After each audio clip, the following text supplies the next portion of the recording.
नमस्कार मित्रांनो, स्वागत आहे तुमचं आताच्या ब्रेकिंग न्यूजमध्ये. मित्रांनो, सर्वोच्च न्यायालयाने एक महत्त्वाचा निर्णय घेतला आहे. भारताचे सरन्यायाधीश सूर्यकांत यांनी सांगितलं की कायदेशीर आणीबाणीच्या परिस्थितीमध्ये नागरिकांना अगदी मध्यरात्री देखील सर्वोच्च न्यायालयामध्ये दाद मागता येईल.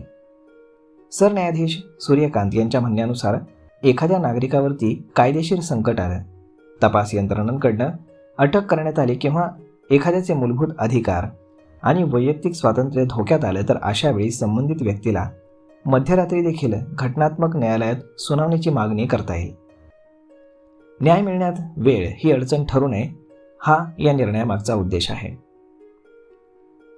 Chief justice of India Suryakant यांनी सांगितलं की सर्वोच्च न्यायालय आणि उच्च न्यायालय ही लोकांची न्यायालय व्हावीत, हा माझा सातत्यानं प्रयत्न राहील. कायदेशीर आणीबाणीच्या वेळी, कामाच्या वेळेनंतरही नागरिक न्यायालयाशी संपर्क साधू शकतील अशी व्यवस्था व्हायला हवी. सरन्यायाधीशांनी सांगितलं की देशभरातील अनेक महत्त्वाच्या घटनात्मक मुद्द्यांवरील याचिका अद्याप प्रलंबित आहेत.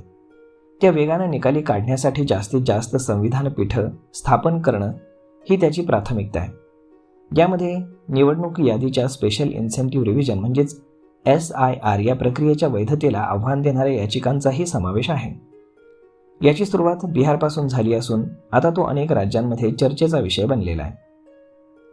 दरम्यान सर्वोच्च न्यायालयानं कामकाज अधिक सोपं आणि वेळेत पूर्ण व्हावं यासाठी एक नवीन नियमावली स्टँडर्ड ऑपरेटिंग प्रोसिजर लागू केली आहे. या SOP अंतर्गत वकिलांसाठी ठराविक वेळ मर्यादा निश्चित करण्यात आल्या.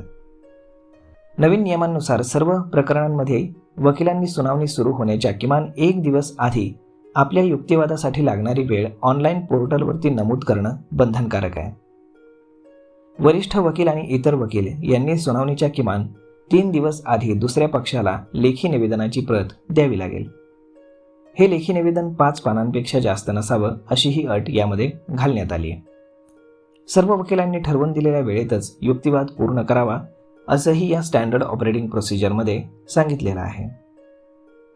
एकूणच काय तर कायदेशीर आणि आणीबाणीच्या वेळी अगदी मध्यरात्री देखील न्यायालयामध्ये सर्वसामान्यांना दाद मागण्याची सोय आणि वकिलांसाठी ही नवीन SOP लागू केल्यामुळे न्यायालयीन प्रक्रियेचा वेग अधिक होणार आहे.